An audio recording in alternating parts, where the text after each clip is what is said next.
I think we'll go ahead and get started. Again, welcome to Better Your Business Express. This program is the product of a fun and exciting partnership between Southern Utah University and Dixie State University.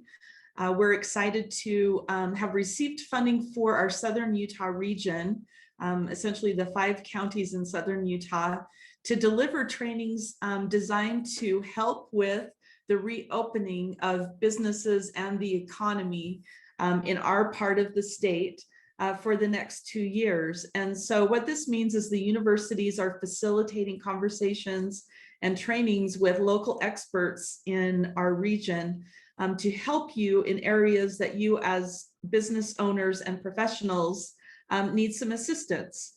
So what we did in starting this initiative, we did a survey to Southern Utah business owners and asked, what are some of the skill sets that you recognize you are needing right now?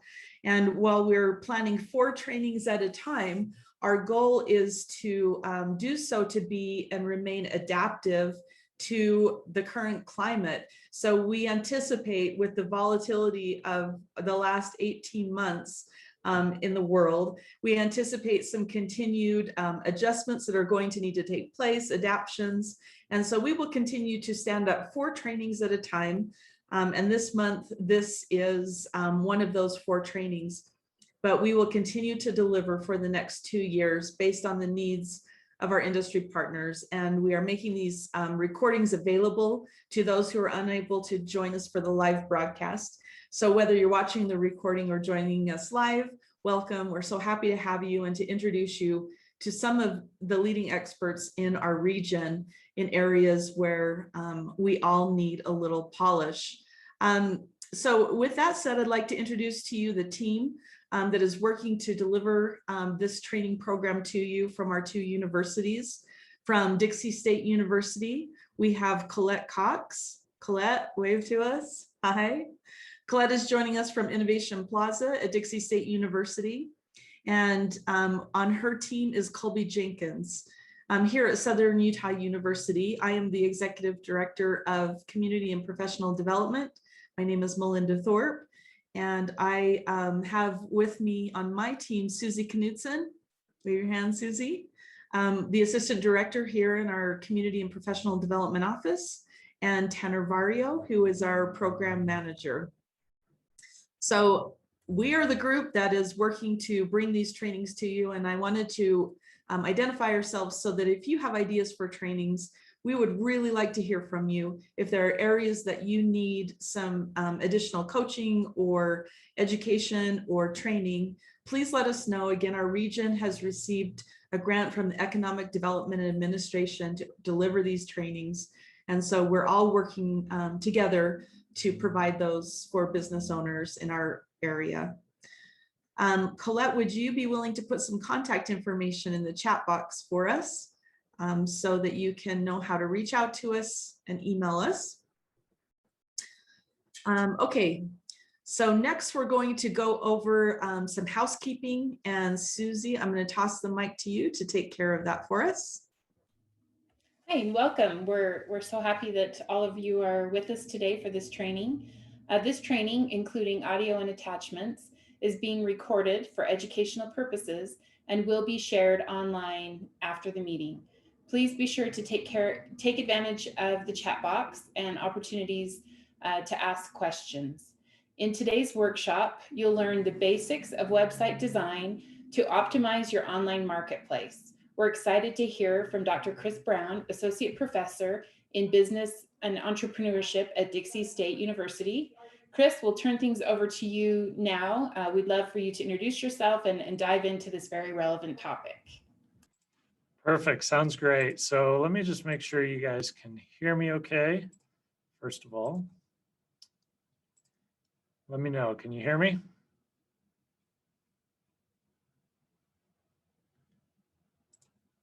We can hear you loud and clear. Okay. Yes. Okay, good. That's a good start. All right. And can you see my screen?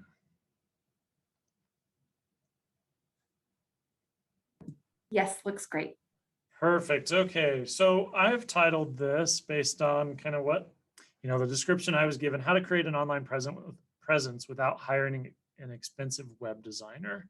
And I'll share a bit about my background.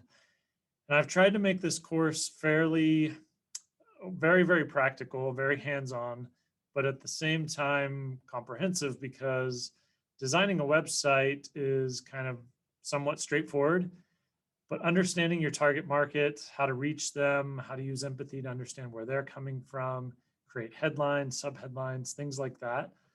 That's going to be kind of the harder part that I want to make sure we have right as well, so that then we can do that and use that, whether it's not just website, but through social media, but also if we were designing any sort of pieces to target our customers and try and convert them to customers. So I want to share a bit about myself here. Let me give you an overview of kind of what I'm hoping to accomplish today. And then over the next couple weeks, we'll be adding more specifics on how to build the website, connect it to the hosting account, do a bunch of different things there. And again, I'm trying to help you do this without having to hire an expensive web designer and then worry about all the technology and things like that. It's fairly straightforward. So first of all, I want to make sure we know what success looks like. So we're going to analyze quite a few websites. And when we do that, I'm really curious. I want you guys to chime in on what you think makes the website good or bad. And so we're going to look at some different components and make sure we kind of have the structure right for what a successful website looks like. And then who's your target audience? And I have 2.0 here because anytime we're going after a target audience, kind of our goal is to get them to buy on emotion and justify it later with logic. But as humans, we typically buy on emotion. Pretty much anything we do is based on emotion. And so we want to make sure we capture that and understand what it is people want. And typically we're trying to get them to become who they want to be in the future, right? Their 2.0 self. So we're taking them from where they are now to where they want to be or think they want to be, and how our product or service is able to get them there better than the competition. And then what's the goal of the website? So I want to put this in context and zoom out without just getting lost in the website. And I've got let's date first, right? When I first started dating my wife, I didn't ask her to marry me on the first date. That would be weird. And if you start just selling to people right off the bat, it's kind of the equivalent of asking them to just marry you without building trust and dating first. So I want to make sure we see kind of, again, our website in context of what we're trying to accomplish, and our website's just one part of that. But if we go straight to like buy now, sometimes that is like the equivalent of getting married without dating. And then what's your unique value proposition? And make sure it's about them. So sometimes we want it to be about us and how great our product or service is, but it's only great to the extent that we're offering them some sort of value. And so I want to make sure we create or craft our UVP. Again, that stands for unique value proposition, or maybe for USP, unique selling proposition. So we're going to go through how we create that. And the beauty of that is once we get that right, we can target our customers so well, so effectively, because we understand what they care about from their perspective. And we can use that throughout all of our marketing materials, not just our website. So that becomes a pretty hard task, but once we get it right, it's there for the long term. And we'll see lots of examples of other companies who have done that. And then finally, today, this is ambitious, but I hope we can get through this. If not, we've got the slides that you can refer back to, and we'll cover some more next time. So what is my value ladder? I don't know if you've heard that phrase or term there, value ladder, but basically we're looking at our website as part of a funnel that is designed to get people to take some sort of action, to offer value in exchange for some sort of price that we're offering our customer. And then we're going to offer increasing levels of value for an increase in price. And so I'll go through that and you'll see what the value ladder looks like. That's kind of the overview there. And I want to introduce myself. So yes, I teach here full-time at Dixie State. I teach entrepreneurship, small business management, some kind of entrepreneurial marketing classes. I just taught a marketing promotions management class. And I've been doing that here at Dixie for 5 years. Before here, I was in Texas for 5 years near Dallas, and we were working on dental practices. So I started off with one dental practice with a buddy of mine. We built that out and we were running at our high point 7 dental practices. And then I decided I wanted a change of scenery. So we moved to St. George. I have a company called Elevate Practices, and we do operations, accounting, and marketing for dentists. So work with a lot of dentists, and I do all their web design, any sort of mailers or any materials that we have to design for them, order them, business cards, anything like that. So lots of design work there. My first website that I built, basically we started a company when I worked at Staples in Orem, is where I met my wife as well. Started working together. I was working in the electronics department, and we sold these devices. Some of you may remember these. It's old school, like Palm Pilots, precursors to the smartphones that we use now. And I was really good at selling this compact iPad, this pocket PC here. It was $500. You had to pay $500 right out of pocket. It wasn't like a cell phone now where you just, pay the monthly fee and pay that over time. And so they're pretty expensive, and people would buy these. They weren't phones, so they were just, calendar devices and task management devices, and you could write on them. And they were cool back then. And we sold these screen protectors there. It's just a reminder that Palm Pilot's actually back now. You've probably seen the Palm phone. Steph Curry promotes it. So kind of cool that it's come back into existence. But we sold these devices there at Staples. We sold them in packs of 12 to a pack, I believe, for $20. And I found that even though people were willing to spend $500 on their device, they didn't want to spend $20 to protect the screen. They perceived that as too expensive for the value they were getting. And so we started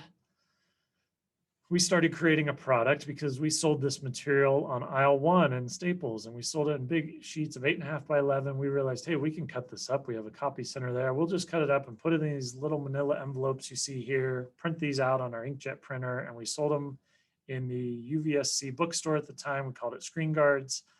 And this is a picture with my wife's grandfather. He loaned us the money to kind of get started. We paid it all back. It was great. And we started selling these in bookstores. And I bring this story up because this was our first website. And this was back in like 2002, 2003, super early days. And it was all by HTML and code, and it was not pretty. Our logo was kind of blurry, but that's how long I've been doing it. So going on almost 20 years now of building websites. This is before WordPress or Squarespace or Wix, of course, any of that. So in the early days, it was basically learning HTML and a bit of CSS. Now, I was a business major, have master's degrees, have a PhD, but all in business, meaning I didn't take any graphic design classes or web design classes or anything. So the actual back-end coding, besides knowing a little bit of HTML and CSS, I don't know how to code a website from scratch. But even if I did, I wouldn't do that, right? So we have the technology now where it's what you see is what you get, plug and play, easy editors now. And so I use WordPress, which is a very simple platform to design all the websites that I design. And it's very simple, but also I've been doing it for 20 years. So I think it's easier than it is sometimes, but I'm going to break it down and make it very easy. But again, I want to make sure that we have the components that are on the website right first, because building the website becomes pretty standard, and we'll go over that more next time. So we since, just if you're wondering, sold this company. It's now called Bodyguards, and they sell these in AT&T stores and different stores, and they're doing really well, but I don't own the company anymore. But that was kind of my first venture into entrepreneurship, starting a business, building a website. And so this is my family. I do have 6 kids, keeps me busy. I just want you to know a little bit about me.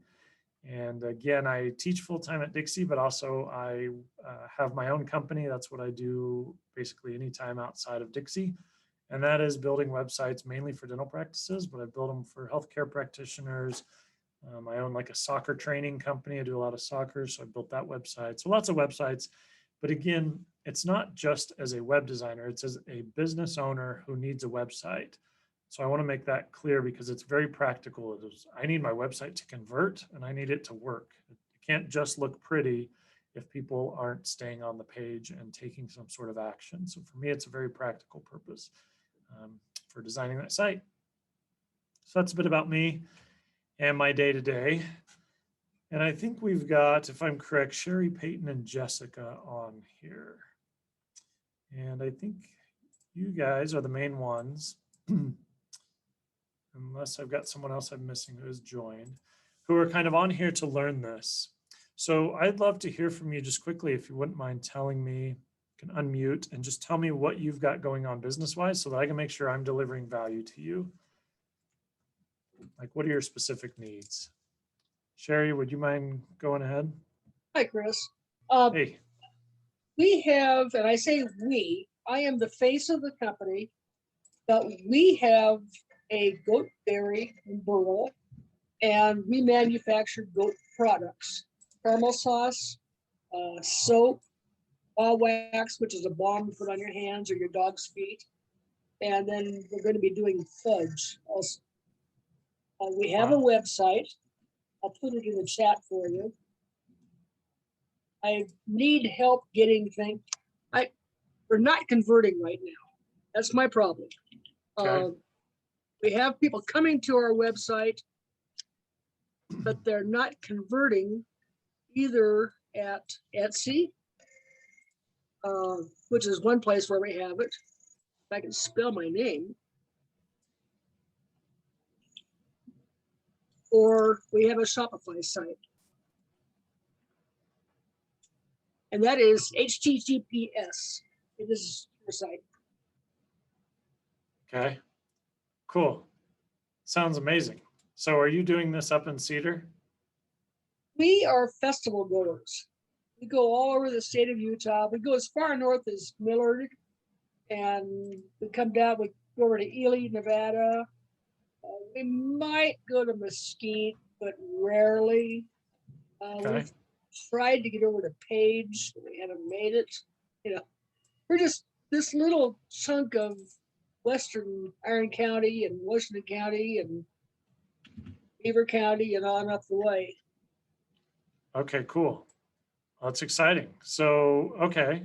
And the products are very tasty. Caramel sauce is just, it's to die for. And I'm sure the fudge is going to be that way too. I haven't made any yet, but I am going to make fudge. Okay, cool. So do you have the goat farm or whatever it's called? We have goat dairy. We own the whole thing. It's 4 Goat country dairy, okay. gals. Okay. I have 3 partners in the business. Okay. Main partner is the admin, Beaver, and then she takes care of the paperwork and the registrations and everything, all that stuff. She manages all that. And then Cindy takes care of the farm. She manages the goats and Okay. does the milking and stuff. And I make the products. And they help me. They help me with labeling and washing up and stuff like that. I'm the oldest of the bunch. I'm 75. So we're going to keep this going for maybe another 10 years if we're lucky. And then what's the plan after that? Cindy has a son that we're trying to talk into coming out here with his wife and taking over. They're in Ohio right now. But Okay. we're willing to give them the company. They'll just come out here and live and take over.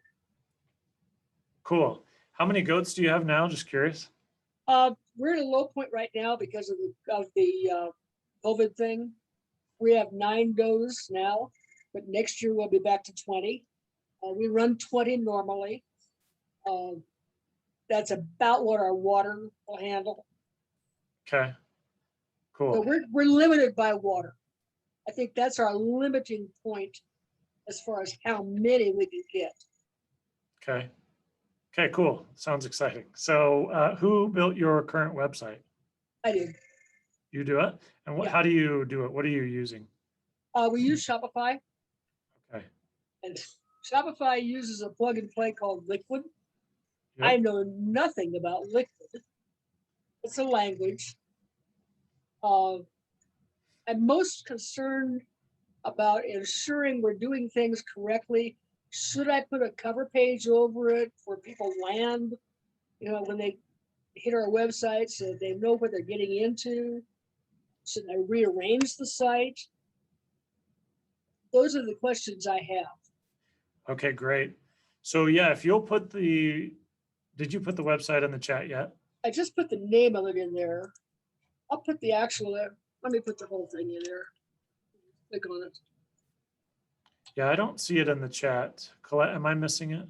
Oh, I had it direct to Melinda. I'm sorry. Yeah, maybe you send it There we direct. go. Yeah, cool. Cool. Okay, well, that is very useful information. And we'll do some analysis on that site here in a minute. I would love it. There you go. Okay. And again, I'm hoping that, you use Shopify, if that works, great. So I'm hoping to give some like evergreen underlying things that'll apply to any specific product or service you guys may be using to build it. So Peyton or Jessica, do you mind sharing briefly what you got going on? So I'm Peyton, and I'm an SU student up here. And I just graduated with my bachelor's degree in general studies in marketing, management, and hospitality, like as minors. And so the part of marketing that I'm most unfamiliar with is like website design and this realm. So I'm really here just to learn. I don't have a business. I don't have a website currently, but I'm just learning, kind of interested in learning the best practices for application later. Yeah, great. So you just graduated. Are you still up in Cedar? Yeah. Mm-hmm. And where are you working now? I work in the community and professional development office here as a student employee. So great. Okay, cool. Yeah, well, I'll be interested on your, if you can weigh in on any marketing expertise that you have and how that applies maybe to what we're covering. That would be great, because we're going to go through a lot of just marketing in general. Okay, cool. Thanks, Peyton. Jessica? Can you hear me all right? Yeah. Okay. So I do not have a website. I am looking at possibly going into consulting with coaching, educational teacher coaching.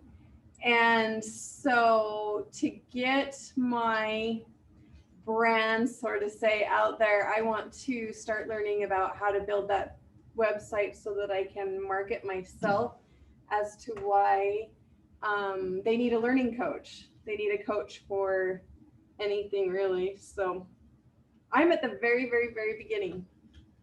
Well, this is great. So being at the beginning and understanding this stuff now, I think will be super useful. Can you tell me more about the educational or learning coach? What is that exactly? Yeah, so basically what I do is I coach teachers on how to better their craft. And I do it at a school, but I want to take that out and start a business consulting outside of the realm of my school district. Mainly because there are many school districts out there that don't have learning coaches. And it's a great resource to help teachers get better at what they do. So, okay, so you're talking for primary or secondary education specifically? Pretty much your K through 12 education. Okay. I'd like to take that a little bit further in the future with maybe customer service consulting. I used to manage a bank, and so that's something I'm looking at towards down the road as well.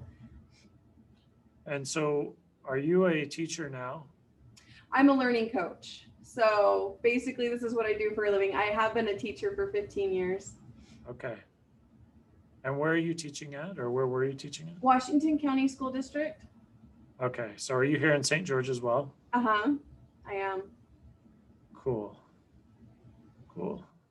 Okay, well, that's exciting. I love the coaching aspect, and I love the personal branding aspect too. So we'll go through some of that. That's probably the most similar to what I do. I don't do anything with dairy or goats or anything, but the beauty of everything we're going to go over is it's a fundamental, foundational process that applies to any industry, whether it's coaching or goat farming or anything. And so I'm trying to give you guys the tools that you could use basically to apply to any context or situation or industry or whatever. So cool. Well, let's go through some things here. And feel free to weigh in, ask questions, as interactive as we can make it. I want to make sure I'm not just rattling off stuff that's not valuable. I care about things being very practical, despite being a college teacher, right? I want it to be super, super practical. And to me, the best theory is practice. So let's go through some examples. Again, though, zooming out a little bit from the website, I see websites as part of a funnel. And a funnel, of course, is something you put, like you put oil in your car, and it gets from big to small.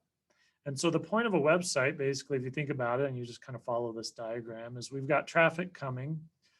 And we call this either traffic or people or target market or target audience, whatever you want to call it, same idea. But I do think it's important to realize these are actually people. Because in the old days, before we had websites, we drove traffic or people through maybe direct mail pieces or radio or TV. And so it's just a different medium, but I want us to understand that it's still people, right? Even though it's online. And so we're trying to convert those people basically to paying clients, probably obvious. But I think what's not obvious, or at least what's not practiced, is we don't design, or we don't see a lot of websites designed optimally to convert people into buying customers and to repeat customers and to upsell those customers or cross-sell those customers. And we don't realize, oh, I've got to convert them, but that's going to take more time. And I need to deliver value up front so that they'll trust me. So maybe that's what you were even talking about, Sherry, here with like kind of a cover page. We would want like a lead capture page or something where I can immediately get their email address in exchange for something I'm going to give them. Because if I can get their email address, then I can obviously send out email sequences and deliver value. And it's kind of the dating there. Once I have their email, I can send them a series of either automated emails that I set up, and we can go through that. Or anytime, if I have a database, I can just send them out. And if you think about like a list or a database of people, that becomes crazy valuable. So you think about like Facebook bought Instagram for like $1 billion. Well, Facebook has like the best, software development coding people on the planet. They could build Instagram overnight if they wanted to. So why did they pay $1 billion? Well, it's because Instagram had a bunch of followers, a bunch of users, right? And those people become very valuable. So hopefully that's what we're able to do, is create a list, build trust throughout this process, and some percentage of those people become clients. And if you think about it, right, the conversion from traffic coming from your website from different sources, some percentage of those become leads, and that's our conversion rate, whatever that is. So if we send 1,000 people to our website every month and 100 convert to leads, right? We capture 100 out of 1,000, then we have a 10% conversion rate, 100 divided by 1,000. I know I'm giving math and sometimes that complicates things, but that's pretty simple, right? Send some percentage. They're not all going to convert probably, but we need to know our conversion rate because we need to know if it's good or bad. Okay, and the only way to do that is to have a number. So if we're converting and we're only getting 1 out of 1,000, then our website's not very good. So we need to optimize it, right? And some percentage of those people whose emails we capture, we're going to send them some emails, and they're going to click on the buy now button after some time, and we're going to have a conversion rate there. And the beauty of knowing that is we're going to optimize everything along the way so that more people convert and we get more sales. But that means we're delivering value to people. We keep their attention, right? And so we're going to figure out how we do that. And I just wanted to zoom out a little bit because the website is just one part of that. You may have a part of your business that involves picking up the phone and calling those people, or it might be converting them not just to a buy now button on your website, but to, especially in the coaching arena, maybe it's an offline event that you're going to, be speaking at, and you're going to get them to sign up that way. But whatever it is, the website just becomes a tool. Okay. So here's kind of our generic test. A caveman should be able to glance at your homepage and immediately grunt back what you offer, meaning they should know within like a second exactly what you do, what business you're in, and what your offer is, right? And so to the extent that, and this happens more with small business owners, it seems to me, small business owners want to tell you everything they do and how great they are and give you all this information because they think that's going to be more valuable, but it's really just more confusing and you lose people. And if you look at small business billboards, sometimes you'll see they have tons of words and they want to give you their address and they want to give you their website and their phone number and all this stuff. And it's like, you're just losing people. And so for me, it's simple is better, simple is more elegant. And we've got to figure out what people actually value so we keep their attention. And if you think of the website, right, the top of the website is meant to get people's attention, to keep scrolling down. And it's like the first paragraph is designed to keep people reading, so they read the second paragraph. The purpose of the second paragraph is to read the third paragraph. So it's like any good story. And typically we start with emotion at the top of the website and go down to logic. Because some people like me are going to be skeptical maybe and not so emotional about it. And I need to see some logic justifying that emotion. But at the end of the day, most people, including myself, are going to be buying on emotion, even though we think it's by, justifying it by logic later. So anyway, so we need to pass the caveman test, like dead simple what we do. And there are kind of 3 grunt tests here. And then we're going to look at some websites. And I want you guys to tell me what you think these websites do, what they offer, and why they're good or not good. So what is it that you offer? How will it make their life better? And what do I need to do to buy? So to the extent that someone has to scroll and look around and find something, and where's the buy now button, or where are different things, then that's just confusing. And sometimes in our lives, we want friction, and sometimes we don't. And we definitely don't want friction in the buying process. So while people are in this buying loop, we want to remove all the friction we can. Okay, so that's kind of the simple 3 grunt tests that the caveman needs to be able to identify exactly what you do. This is a good example, I think, but you guys can tell me what's good or bad about it. Let me click on the actual website here. So this is the E-Myth. This concept of the E-Myth, known as the Entrepreneurial Myth, has been around a long time. It is a coaching platform, and he has, maybe Jessica, more for you even, Michael Gerber has replaced himself, so anyone can become an E-Myth coach. You get certified to become a coach, and then you go out and find clients, you pay a monthly fee, and so on. And he wrote a great book you should all read if you're a small business owner, called The E-Myth, or The E-Myth Revisited by Michael Gerber. So all I want to do right now, we're not going to look at his whole site. I just want you to tell me what's good about this part of the website. And we call this part of the website, by the way, above the fold. Okay, and if you think of a newspaper, like I believe that's where it comes from, above the fold, like anything above the fold in the newspaper before the folding part, right, where you have to open it, is what's meant to be like the most compelling content to basically get you to unfold and then fold to the next page and so on. And this is all above the fold. It's before we scroll down, right? And as we scroll down, we have a bunch of other stuff that we'll go through later. But right now, especially for today, I just want to focus on above the fold, because if the bottom of our website's beautiful and the top's not, they're never going to reach the bottom. So you guys tell me what is good about this website so far, just looking at above the fold.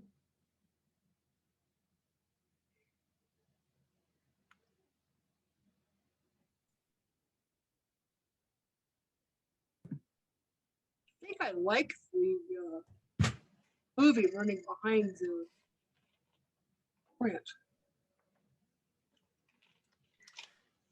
I like that it shows, it says business coaching in the text, and then you do see people sitting down and right there doing the coaching. So Yeah. the imagery matches the heading. Yes, that's and that's a great caveman test, right? Yeah. If the video showed some sports thing or a Gatorade drink or goats, right, that wouldn't make sense. So the other thing I think too is they don't have the audio on, right, which is kind of annoying for people. It's like, oh, the audio's on, let me click off of that real quick or something. What else do you notice?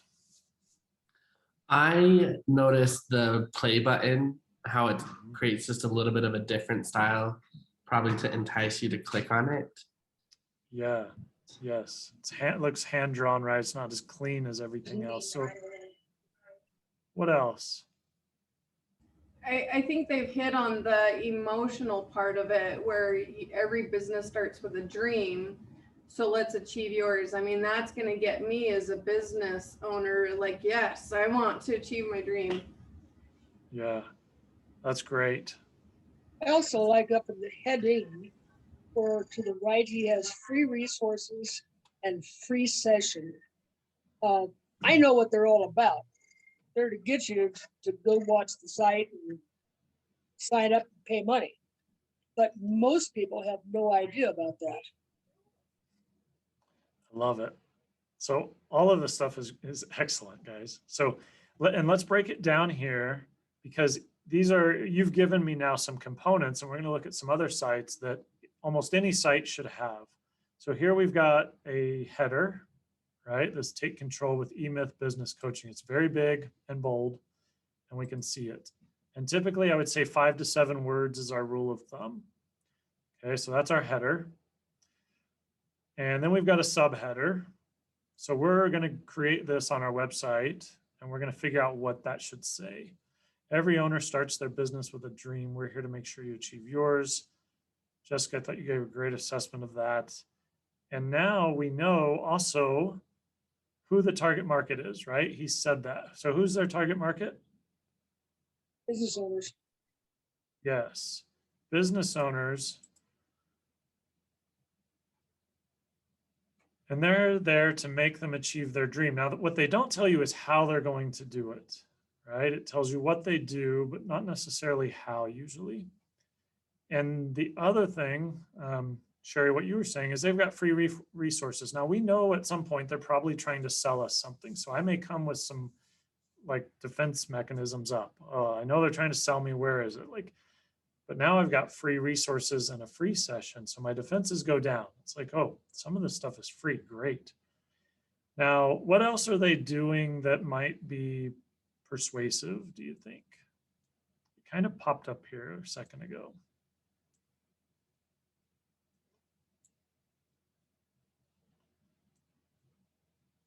Tell me why this is valuable. You see this little listen now. This didn't pop up at first. It took a second. Because if it popped up at first, then it's like, oh, free things are popping up, banner ads, whatever, close that down. Why is this valuable? What's he trying to do here with this? Kurt used eMyth to grow OtterBox from a small shop to 1 billion in revenue. Here, how? That's his free offer. Yes. And so one thing I want, what we're going to want to achieve here is we expect eMyth to say, hey, we're awesome. We're eMyth, we're awesome. Buy from us. Right? But what he's done here is he's used this persuasion tactic from social psychology that has tons of proof, tons of research backing it up, which we'll go over, called social proof. So the idea with social proof is just as it sounds. We tend to follow what other people are doing, especially in situations of uncertainty and ambiguity. And so the way I say that is nothing attracts a crowd like a crowd. We tend to follow or be the average of the 5 people we spend the most time with. And so later, just to hint at this, we are going to put on our website social proof here. And you see now, oh, OtterBox again. We've helped millions of people. Here's some more social proof, and here's some video social proof. Like all of this stuff is meant to obviously persuade me to take the next action. Now, what's the next action he wants me to take? It's, looking at this from like a funnel perspective. You know, he wants you to click on one of those boxes, give him your email. Yes. So this is his call to action button. And one of the best things you guys can do too is find your competitors and reverse funnel hack their website. So you can map out, right? Just boxes and arrows. So I go to their homepage, then there's a call to action.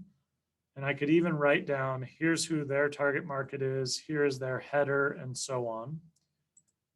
I'm going to let Melissa in the room here. Just one second. All right. So we can reverse hack their website and see how good their funnel is.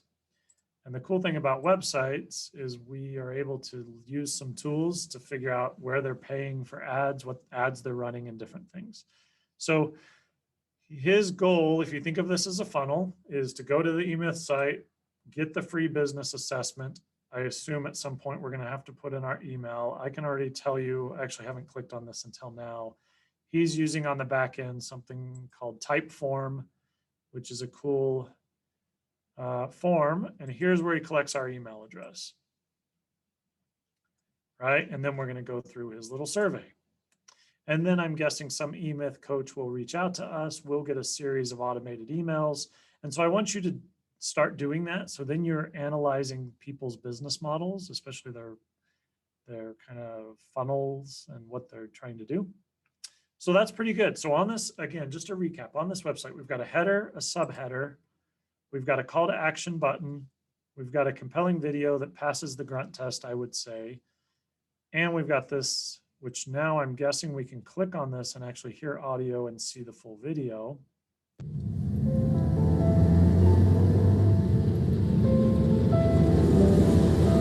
The reason most businesses don't work is because the people who own them do. And they're doing the wrong kind of work.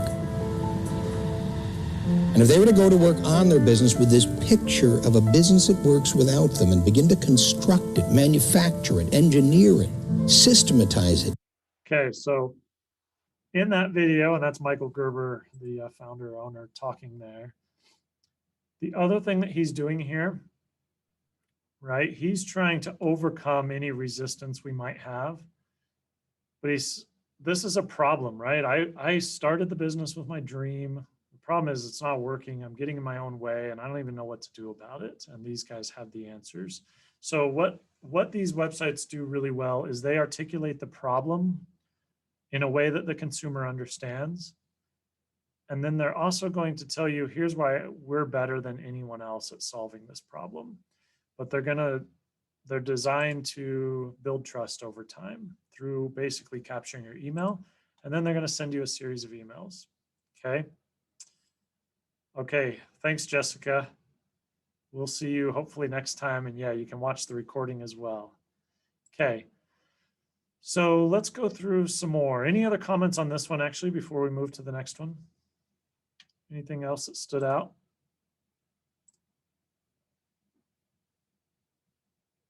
Okay, let's go to the next one. And some of these I'll just leave on here for later, so we won't spend the whole time going over them, but I want to get a couple more here just to give you some different industries as well. So let's look at this one. So this is Eastbank on millcreek.com. And you can already see. So here they've got a chat. Obviously, you've seen chats before. They've got their logo. They've got a menu here. They've got a phone number. Now, one thing is when you design your website, you can make this a click to call. So it could be hyperlinked. We'll go over that when we start to get on the back end of the websites. But since more than 50% of people are looking at websites on their mobile phone, we need it to be mobile optimized. And this is one extra step of friction. Now I got to type in their number or copy and paste it, but you can set up your website in such a way, and it's really easy to click on this and it automatically goes to call. It's those little details that kind of matter a ton when it comes to website and keeping people's attention. Okay, what do you like about this site? Anything? Do we know what they do pretty quickly?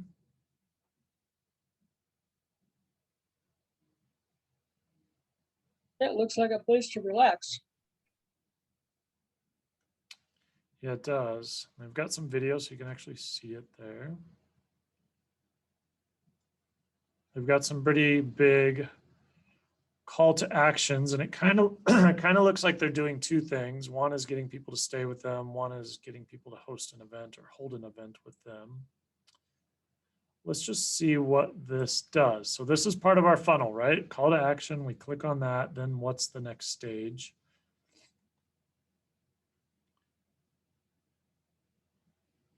And we've got two options there. Now I've got a lot of text, and I don't have a long attention span. So like, where is my button here? I got to scroll down, and I want to have multiple calls to action so that it's kind of all over the place, more than you may think you're even comfortable with, but you need to just make it really simple for people. And I don't know about you, but to me, this is a little much. I just want to choose something sooner than this. And by the way, just to comment on, they've done lots of research on like, what's the best background that's going to keep people's attention. And typically it's just dark on white. So this is a little hard to read depending on your device, depending on the lighting on your phone, like just different things. That's just a little too dark, I would say.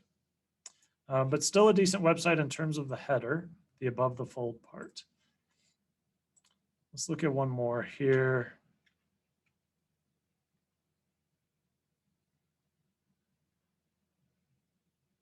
Do we know what they do?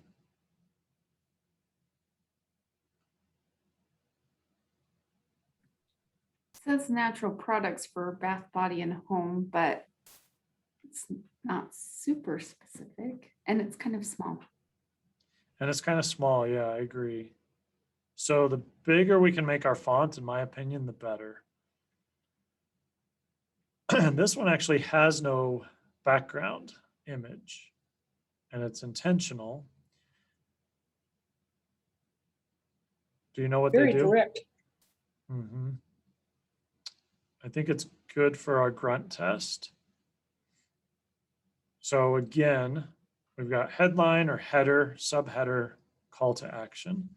So we're going to, and that's kind of best practices for a website right now. So we're going to go through how do we create our header and subheader and call to action. I'll give you lots of examples. Let's just look at a few more. So this is a home builder, it looks like, or they help you buy, sell, design, or renovate. We know it's in Fort Worth, Texas, and they have a call to action here. But you can see how fast we need to get what they actually do.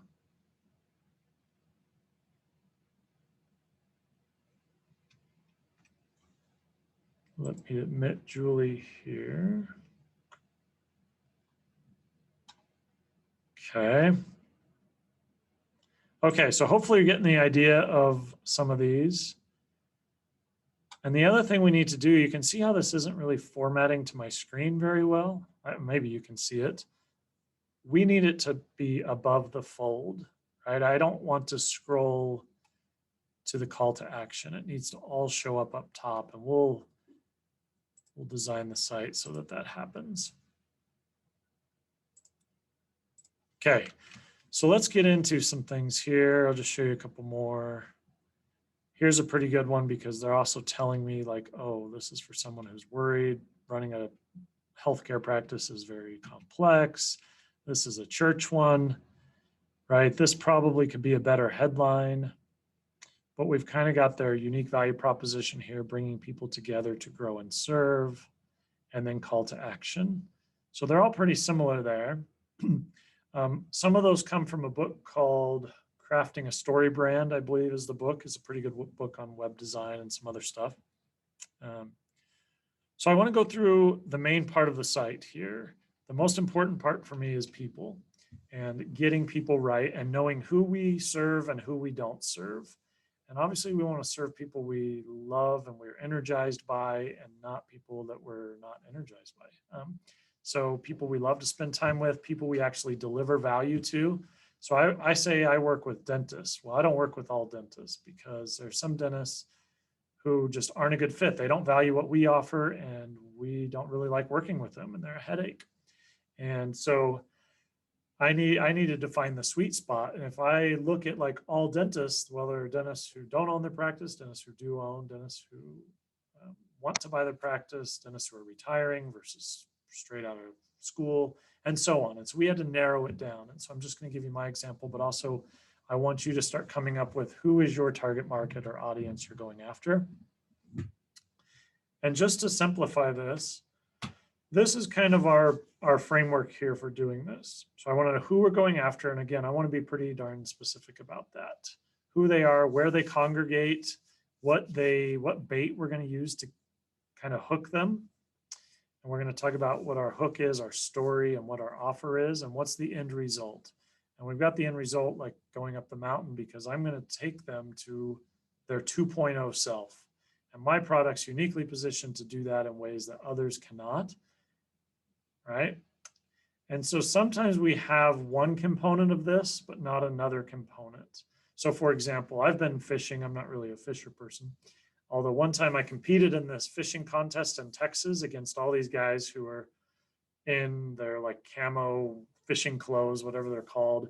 And we won the contest, and they were like, I didn't even know how to hold the fish up for the photo at the end. And these guys are like, what the heck's going on? And you know what? We won, not because we were better fishermen, not because even we had different bait, but we went to a spot where we just caught a bunch of big fish right then and there. We got kind of lucky, but all the fish were right there. And that's where we threw our bait, right? And they were the right fish for the right bait for the right fish. And I love that analogy, because sometimes we might have the wrong target market, but the wrong bait. Or sometimes we have the right bait, but the wrong target market. Or sometimes we just don't know where they are. And so I want to make sure, in my world, I know where dentists are, but I also know where they're congregating. Maybe they're on certain platforms, or they're on Facebook groups, or they're searching for this on Google, right? And so I need to get all that right. And once I get all those right, I can find those people, I can target those people, I can capture their names and emails, and I can take them on this journey with me to accomplish whatever that end result is. So that's kind of our framework. So when I do this is a real dentist we actually work with, but whenever I'm writing something or designing something, he's the one that I think of. I don't think about me or how great I am or any nonsense. I think, Dallin the dentist, how do I communicate to this person? How do I reach out and target him? So when I'm designing a header or subheader, this is something where it's like, he would agree with this. He would want to read this. He would understand this. Does that make sense? So I want you to do that for your target audience or your target market, because then you're going to write and design your website copy in such a way that that resonates with that person. And I'll tell you something else. If you get your target audience right, you're probably going to have a message that attracts the right people and also does something else. It's going to be kind of magnetic. It's going to repel the wrong people. So some people will be like, I don't agree with this, I don't like this, but there's no money really in being neutral about things. So for certain reasons, maybe evolutionary psychology, we evolved from tribes, like people are still kind of tribal. And you look at like people with political affiliations or religious affiliations or whatever it is, or I buy this, I'm an Apple user, I'm an Android user, whatever. And we like to kind of say we're good and they're bad. And we can use that to our advantage. But we want to make sure we're rallying around the right people. So we create this kind of customer avatar, and like good businesses will actually take this, print this out, put it on their computer or laptop. So when they're designing something, they actually know who they're speaking to. And so this is an example of something I would love for you to come up with if you're really doing this. What is the age? What's the gender? Are they married or not? So some basic demographic information, and maybe some psychographic information. Like where do they spend their free time? Do they go to the gym? Right? What movies do they watch? What books are they reading? That sort of thing. So the better we can understand and empathize with that customer, the better we can design our website to be able to target them. The better we can position our product or service or brand in their mind. So when I was in my MBA program, my professor said, what's the difference between a product and a brand?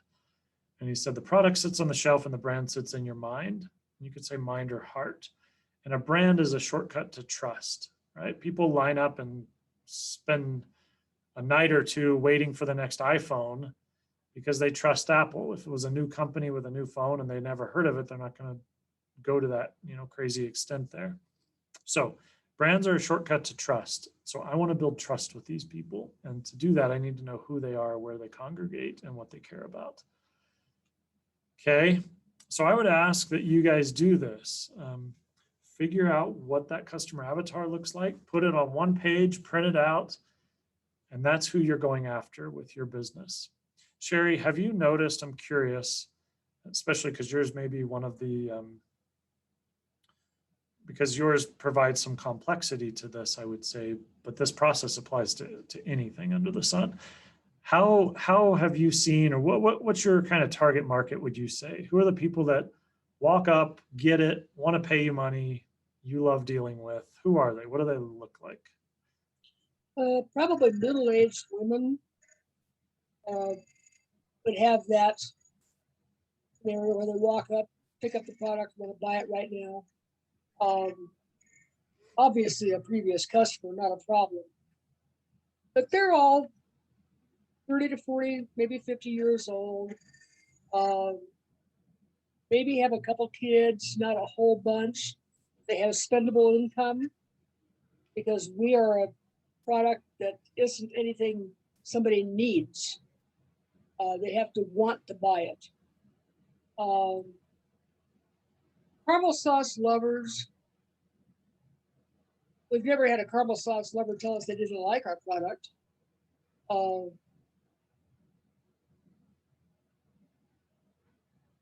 Yeah, so I love that. That's great. So it sounds like, I mean, that's fairly specific, and I'm sure you know them well. And so we need to make sure those people are obviously on your website, that people who look like them, because we tend to like people who look and act like us and believe the same things we do. It's just lots of research backing that up. It's known as the liking principle. And so we want to make sure, obviously, we communicate that on the website so that, again, the Caveman Test is like, oh, that's who the customer is. I get it. And you said, they don't need your product necessarily, but they've got to want it. And it's funny. So I took my two of my daughters out, three girls, 3 boys. I took 2 of them out last night to Culver's, and I didn't know that I needed a caramel sundae last night, but it turned out once I started eating it, I knew I not only wanted it, but I needed it. And I don't eat a lot of sweets all the time, but it's like, oh, this made the whole thing magical, right? It became a moment now with my daughters because they're eating ice cream, I'm eating ice cream. And it's like, it was kind of a busy day. This was great. Made my life better, right? It became emotional. It didn't like make logical sense necessarily. So I would just say that sometimes, like, something as simple as caramel, like, you really got to believe, to me, and I'm sure you do, in the product, in its ability to deliver value to people. Meaning on some level, everyone needs it, or at least your customers do, because it can, it's better somehow than the competing product. And I think if you didn't believe that on some level, like, you probably wouldn't do it, even if the money flowed from it. It'd probably just be like, they can just buy a caramel from anywhere else, kind of. Yeah, we offer samples at our booth. Oh, it's beautiful. And yeah, people just, we should call it "Oh my God" sauce. Because that's the reaction you get. That's the reaction we get. Oh my God! Oh my hell! The Utah phrase. Yeah. And we're not LDS, but we understand. But it just creates such a joy in people when they taste it. It's amazing how people react. I'm thinking of doing some filming this year of customers as they taste. Because the reactions are amazing. I've rarely ever had somebody taste it and not like it because of the goat taste in it. You really don't taste the goatiness unless you mix it, unless you put, I have found that if you put the caramel sauce over cheesecake, it enhances the goat flavor in a good way, like goat cheese. Yeah. It enhances that flavor. You think the cheesecake is made with goat cheese, which is amazing. But over ice cream, it doesn't do that, or over apples or something. Just amazing. So, what's great about what you're saying is this is your offline funnel right now for me, right? Your offline funnel is a certain number of people come to your booth or whatever. certain number of people out of those will take your free sample, and then a certain number of those will buy, right? And so we want to create the online a way of doing that. And one way I would say that we do that potentially, and I'm just thinking out loud and brainstorming it here, is you offer a free jar on your website. Now you're going to charge shipping, and that should cover your cost. But again, that's going to be a funnel. So that could be your above the fold, right? Free jar of whatever you call it, oh my heck sauce kind of thing. And they click on that, and it's like, all you have to do is pay $3.99 shipping and handling or whatever. Hopefully that financially makes sense for you, because one, hopefully you cover your cost of goods sold and shipping costs and break even, if nothing else. But if not, what we're going to do is the next step of our funnel is going to be like, hang on, right? Like, or check out this special offer or something. It won't sound cheesy, but it'll build trust. But it could be a one-time offer, an OTO of like, actually get 2 jars for the price of 1, or also buy this with it. And you're going to get some percentage of those, even if you just break even, or even if you lost a little money on the free jar, some percentage of those are going to buy the higher priced item at that point, and you're going to start making money there. But again, that's a low cost way. It's just like your free samples in the offline world, but now we're replicating it in the online. Something like that. Yeah, we You do that now? sample box. We started doing a COVID caught us. We started doing a $20 box, had all 4 of our flavors. Yeah. From had original, jacked up, spiced up, and fired up. All 4 of those flavors in a nice little box. We don't sell the jars out by themselves. You have to buy the box. Okay. We could use those 2-ounce jars, like you said, offer a free jar. It's not a bad idea. We have to look at that and see if I can convince the purse strings to do it, you know? Because that would be a way we could capture more people. Yeah. So, and again, I'm just throwing it out. Like, I need to know more about your business, but I think that's potentially one way to do the funnel, because you know it's working offline as well. And as soon as you can get them to taste it, they probably want to buy. Yeah. And then they're a customer for life. And that's the first place where we don't have that connection online that we want. Yeah. And I think what you're saying is, if you had like 5 to 10 videos of people just tasting it and they say like, oh my goodness, like this is ridiculous, right? Me as a customer who's never had it, I'm like, I want that. So that's the equivalent of what the E-Myth is doing with all of their social proof that we saw. So, okay, so let's keep going here. So we're kind of figuring out who your dream customers are, who you want to work with. That's kind of the avatar there that we're hoping to create. And literally you could go to Google Images and just search for someone and copy and paste their picture onto, you know, the 1-page thing I'm kind of asking you to print out that would kind of look like this. So instead of this icon guy, I would want some real picture. What are they passionate about? I just want to know what they actually care about. And again, I'm using empathy now because I care about other people, because the more I do that, also the more money I'm going to make in a self-interested way. What are their goals, dreams, and desires? What's the job to be done? So jobs to be done is a framework basically asking, yes, they want to have something taste good in the goat caramel scenario, but like, why? For me, it wasn't just I wanted to eat a caramel sundae by myself in my car. It was to have a magical kind of time and connect and bond with my 2 daughters. And that matters to me, right? And that the caramel sundae became a means to that end. And so I want to think like, why are they using our product or service from a value perspective? What's the end result they're trying to accomplish? Because then I can speak to that in my messaging. But maybe there are some other results from that. So if you think of like, if a gym membership's trying to sell me on their gym, let's say their funnel is I get 1 month free and then it's $10 a month.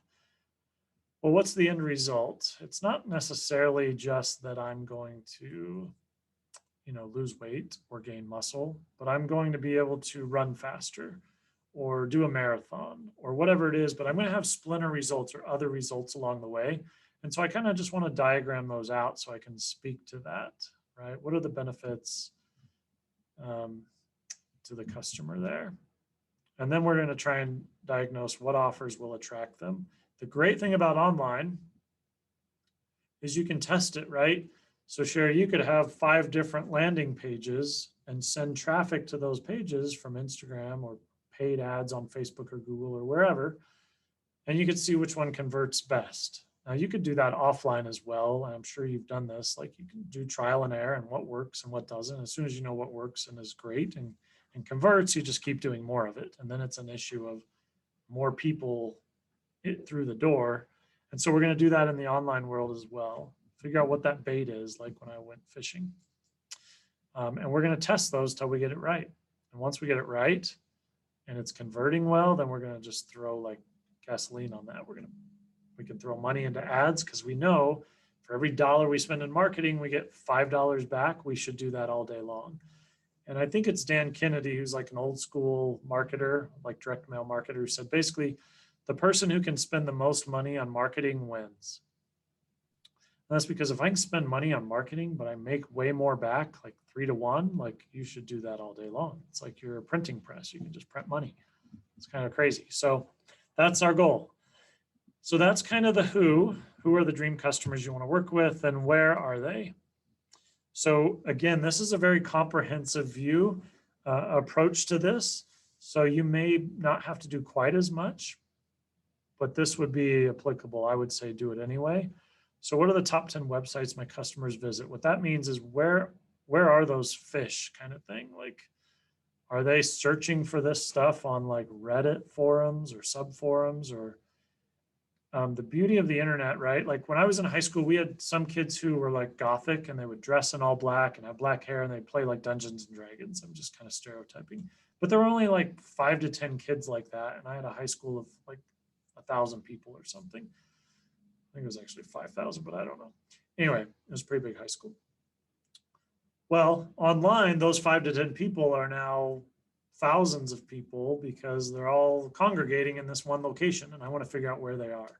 So we need to get good at doing that. There's some tools we can use to do that. Often that's just searching in Google, right? So I would want to know, Sherry, like people who are searching for caramel goat milk or caramel goat, whatever toppings, and figure out like what are those top websites that show up in Google for those search terms? What are the search terms themselves? Are there any forums or message boards? Any Facebook groups? And again, I'm being comprehensive, so this might be overwhelming, but I've got to kind of get through a lot of stuff here, and I want you to have this as a resource, and you can go back later and kind of fill in the blanks here. But what I'm really trying to do, so Instagram, podcasts, I want to really understand the language they use, the views they hold. And the cool thing about this too, like, especially maybe Peyton, is Peyton still on here? Yeah. So you can apply this to any business or any customer, segment that you want to go after and apply the same process. So it's like, oh, I don't really know what I want my business to be. Well, you could start doing this process and figure out without a product or service in mind, just it's like you're listening in on their conversation and you start to realize like, oh, these people care a lot about this and they have this real pain point. I bet I could create a product or a service that meets that need. And now I know how to reach them because I know what language they're speaking. And for me, when I teach entrepreneurship, this is basically the main skill I want the people to get is to use empathy and to learn to listen really well. Because when you listen a lot, you'll figure out what their pain points are, and then you can create products or services. So if we can do this, we can figure out like who our Dream 100 are. So we call this the Dream 100. And the idea is I'm going to find the people that are already talking to the people that I want to reach.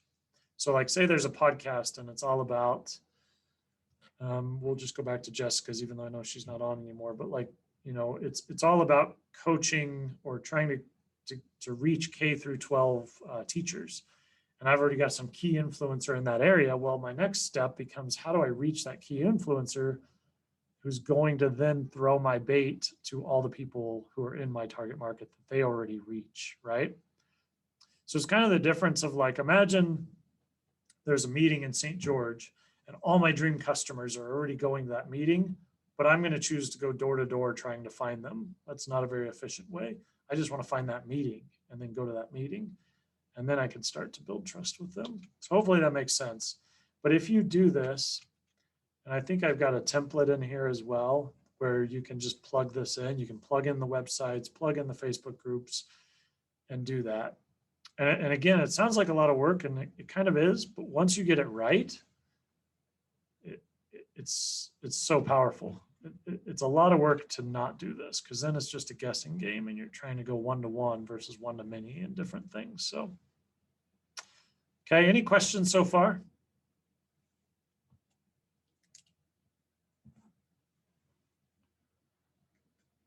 Are we good to keep going? Okay, so we've got about 15 more minutes or so. So I want to talk about the next idea, which is hook, story, offer. So once we know who our customer is, or we have an idea of who that is, there's basically three things we're going to have. And if we're not converting really well, it's one of these three things typically. So what is the hook, right? What's the bait? And then what's the story that gets them believing what we're offering is better than the alternative and willing to pay? And then what's the offer that actually converts well? So if we don't get these three like aligned and right, then we're probably going to have a lower conversion rate. Maybe it's going to be unprofitable, but once we get these three right, then it's a matter of more traffic, more people, and we do the hook, story, offer. Okay. So Sherry, you told me there are people who come up who are just basically, here's my money, let me buy. And that's basically your hot market, right? They are ready to buy right now, cash in hand, let's do the deal. And you may have a different hook for those people because they're ready to buy. You don't have to sell them as much or persuade them. They're ready, right? And then you've got a warm market, and then you've got a cold market. And you may have to just have different hook, story, offer for those three different ones for hot, warm, and cold markets. And so we'll kind of go through a little bit of that. But I want to figure out what is the bait we'll use. And when we say bait, now we're going back to the website. So you'll see I'll kind of zoom in and out between some of this more abstract theoretical stuff, but it's all meant to be very, very practical at the end of it, right? Because the bait becomes the headline. It becomes the hook. And then we have the subheadline, and then we have the call to action. And all of that's kind of hook, story, offer, right? To get them to click. And what's the story? So you're telling a story on your website. I want to make sure it's a story that builds trust and rapport with your prospective clients or customers there. And then what's the offer that's going to help them achieve their end result? So here's where I get kind of taking people from cold prospects to customers to then raving fans. And these, I like how you said it. I'm just going to say, oh my heck, right? The oh my heck fans of like, have you guys had this goat caramel stuff? Like, you got to come try it. This is ridiculous.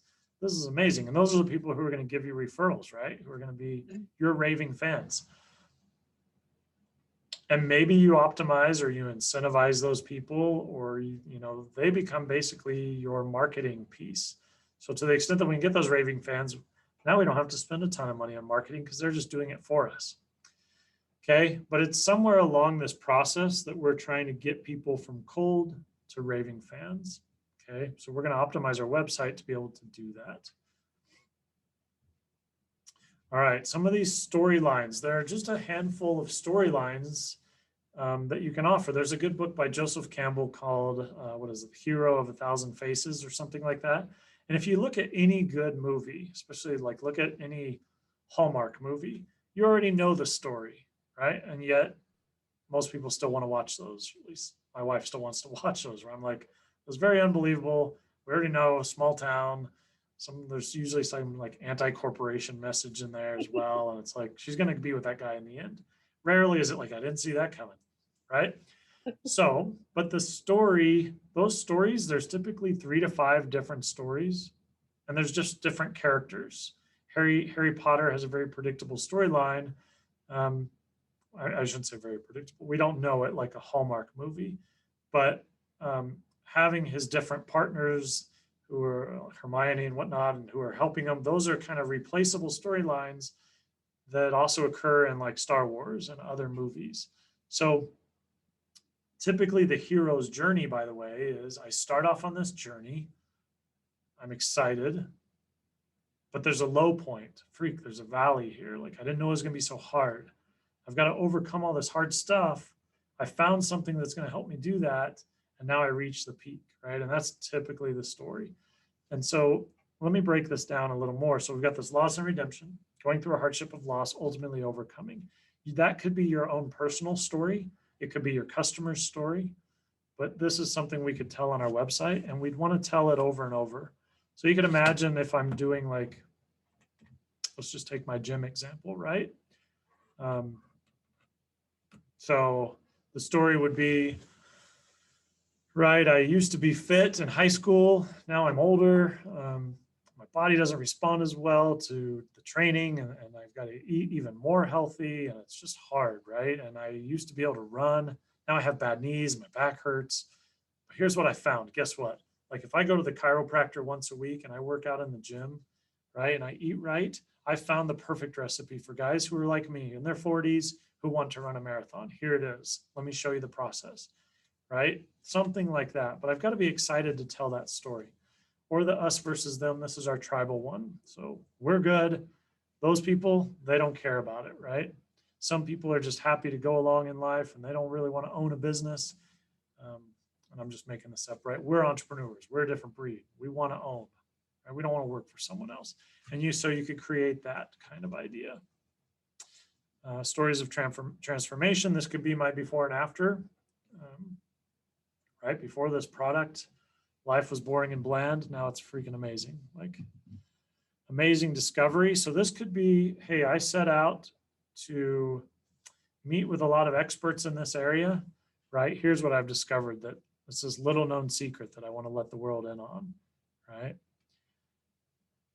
This kind of goes along with that to me, kind of secret telling. Like, I've interviewed 100 experts in this area. I found out the top 10 things you should do if you want to own a business or if you want to be a marketing expert, kind of idea. Okay. And our good social proof one, share kind of what you were saying, in my opinion, right? Share other people's successes. Like, let me introduce you to Janet. Here's what Janet did, right? Here was her life before our product. Here's her life after.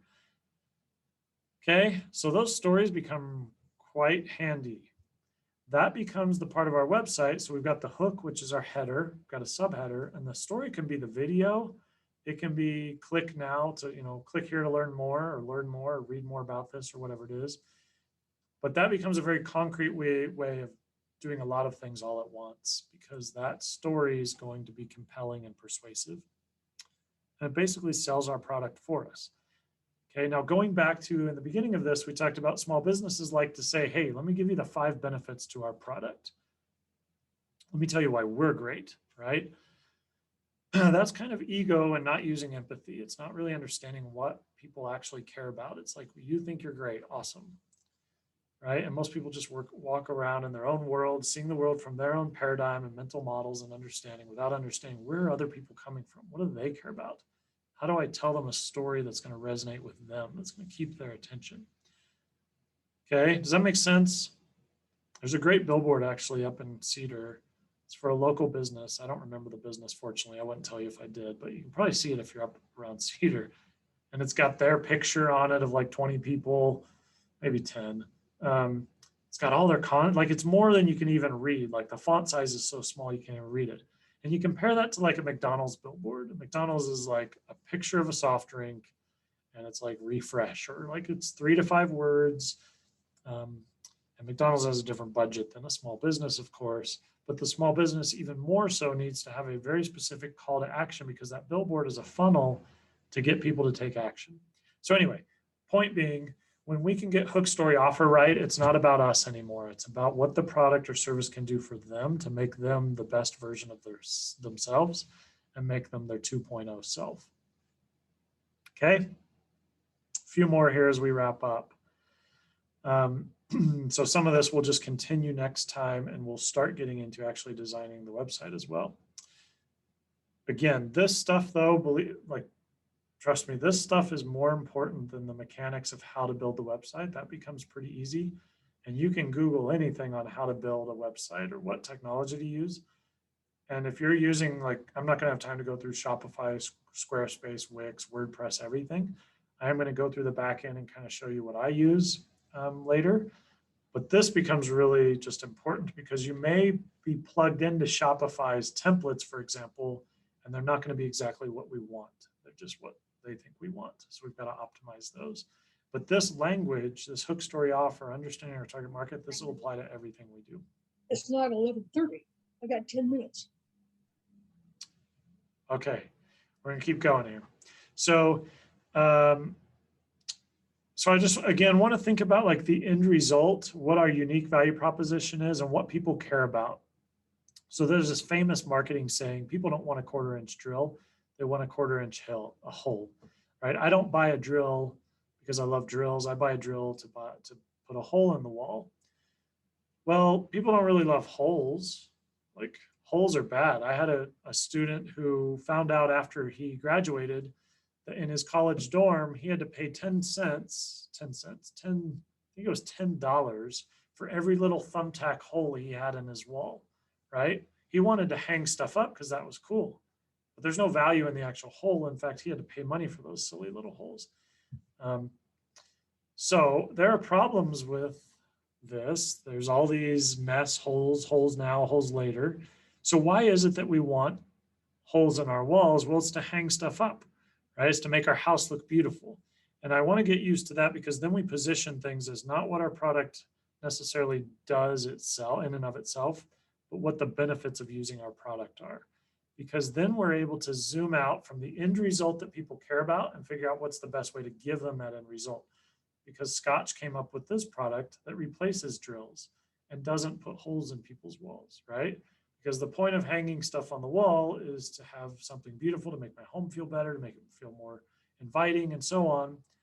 And to the extent that I don't have to buy a complicated drill that requires some know-how, that puts a hole in my wall, then I'm even better off. Does that make sense? So the end result, or what people actually value, we can work backwards and find tons of different products and a better way to target them. And so Sherry, for you, you know, it's one is the taste of your product. Two is how it's packaged, how it's consumed, how it transports home, and different things like that. But that all becomes things that, you know, things that people would value that we could start to think about. Another way to think about this from the, I think this was the founder of Revlon. In the factory, we make cosmetics. In the drugstores, we sell hope. And this was like their provocative ad back in the day, which is kind of funny. Right? But they don't, women, in my opinion, don't wear lipstick because they just love colors or lip stuff on their lips or different nail colors, maybe, but it's mainly to feel more beautiful, to have the hope that I can look maybe prettier than I am. I don't know, whatever it is, ladies. But that's the idea, right? To get people, to get your positioning in such a way that you're actually targeting the emotional aspects of why people buy. Another way to think about this, we don't just buy components, we buy what those components do for us, right? I don't buy a skateboard just to ride somewhere. I buy it because I want to do cool stuff and feel cool. So what I'm saying is for your product or service, we've got to accomplish that. If I'm like doing the educational coach example, back to Jessica, it's not because I just want to be a better teacher. It's because maybe I care about students, or I feel great when I'm seeing students transform from, oh, they had this pre-existing beliefs and I've destroyed that and they have a new paradigm. They have hope for a better future, right? Or they're going to take ownership of their education, whatever it is. Like it's all this emotion stuff. If you've ever played Super Mario, right? My product is going to blow them up to be able to do cool, rad stuff. So we've got to communicate this on our website. Now, I've given, and I'll wrap up with this. There is a great Harvard Business Review article. I'm trying to simplify your life here. And it comes up with, I think, 33 different kind of stable values over time. So you can come up with, you can just pick and choose which one of these you think apply to your product or service. So we've got like functional attributes of value. And so it's going to do one of these things, or maybe 2 or 3 of these things, but probably not everything. So your product may save time or help people make money or reduce risk, but those are pretty stable values over time. And we try and hire or buy products or services to achieve those values. There are different emotional ones. And again, these would become things that you can plug and play on your website in the header, right? There are life-changing ones. and then social impact ones. So I've put these on here because you can just kind of pick now which of these you think it is and which ones resonate with your consumer. But those become stable things that humans value typically over time. And we may have new and novel ways of trying to achieve these values, but the values themselves are stable. So maybe fun and entertainment used to be people would just hang out and go to drive-in movies. Now it's movies, now it's Netflix, right? But the value is like still fun and entertainment. But we have different ways of packaging it, different ways of consuming it, but the values tend to be stable, okay? Let me wrap up with this. So to the extent that we can quantify those values and what our product or service is going to do for people, it's going to be more compelling. So if I just said, hey, our product's going to increase your energy level, that's not as compelling as you're going to have 2x the amount of energy in 10 days, right? In 10 days from now, you're going to double your energy. Lots of different ways to say that. So this becomes now my headline, right? And then my subheader becomes a little bit of what I'm going to do to be able to achieve that, right? Or I could say, you're going to have under 8% body fat in 20 days. Let me show you how we're going to do that, right? Click here to learn more, or click to watch this video of how our 10 customers achieve this in under 20 days. And then you're selling all these emotional benefits, right? And what's the point of getting under 8% body fat? It's probably something more than just getting under 8% body fat. It's probably some value. Now I can play with my kids. Right now I feel more confident. Now my clothes fit. Now whatever it is, right? So all of these things, to the extent that we can quantify what customers care about and what our product's able to deliver, that's going to be very specific and not vague. And so that's going to be more compelling. So we're going to start with this next week. And then we're going to start designing our above the fold of our website, which again includes our header, subheader, our call to action, right? And we're going to start to include some social proof on there. But I wanted to get through this as kind of an introduction so you see where we're coming from. And again, the website stuff's easy. Once you get this stuff right, though, you can use it all over your messaging in any promotional materials that you offer, and you'll understand your customer really well and know who they are, where they are, how to reach them, and the end result that you're looking to achieve. Okay, so I hope that's useful. Let me know if you guys have any questions. Colette, you want to wrap up here? I was going to just say thank you so much. We really appreciate it. This is excellent information. Chris and Susie has a few things for us, and we'll see you next week. Perfect. Thank you for attending this Better Your Business Express training. Please be sure to click on the link in the chat to complete a quick evaluation. That link and form has also been emailed to you. Be sure to attend the second training on this important topic next week on April 28th at 10 a.m. And also be sure to register for our next training, HR Employment Laws, on May 12th. Thank you to Dr. Chris Brown for presenting today. We hope to see you next week. Have a wonderful day.